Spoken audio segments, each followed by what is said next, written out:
उससे अपने आप दूध बहने लगा था। मतलब जो मैंने आपको मूर्ति दिखाई उनकी मूर्ति से दूध बहने लगा था। तो औरंगज़ेब जैसे क्रूर शासक डर के यहाँ से भाग गए थे अपनी सेना लेकर।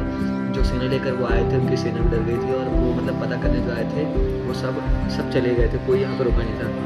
इस मंदिर का इतिहास गोंडवाना साम्राज्य के महान वीरांगना रानी दुर्गावती से जुड़ा हुआ है। ये सही बात है भाई। सन 1550 के आसपास रानी दुर्गावती ने इस मंदिर में स्थापना करवाई थी। 1550 सन में इस मंदिर की स्थापना हुई है भाई। और कहा जाता है कि माँ शारदा ने खुद रानी दुर्गावती के सपने में आकर पहाड़ी पर मंदिर बनाने का आदेश किया था। मतलब माता रानी शारदा मैया ने रानी दुर्गावती जी के सपने में आकर कहा था कि इस पहाड़ में उनको स्थान चाहिए है, इस पहाड़ में उनका एक मंदिर बनवाया जाए। तो रानी दुर्गावती जी ने उनकी बात सुनकर, उनकी बात को मद्देनजर रखते हुए यहाँ पर पहाड़ी में एक मंदिर बनाया रांची शारदा नगर में। ठीक है, तो इतिहासकारों के अनुसार सन 1556 में जब मालवा के सुल्तान बाज बहादुर ने जबलपुर पर हमला किया था, तब रानी दुर्गावती ने इसी मंदिर की स्थापना करी थी और राजा बाज बहादुर जी को धूल चटा दी थी। मतलब उनको एक प्रकार से हरा दिया गया था और रानी दुर्गावती जी ने विजय प्राप्त कर ली थी।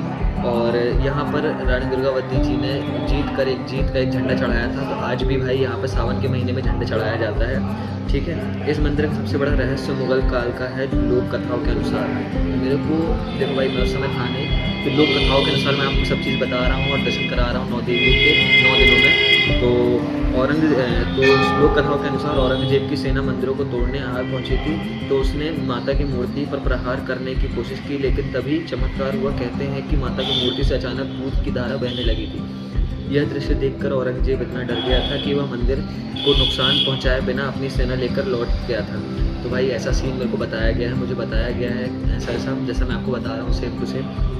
और फिर मंदिर के साथ एक अटूट आस्था जुड़ी हुई है यहाँ के लोगों की।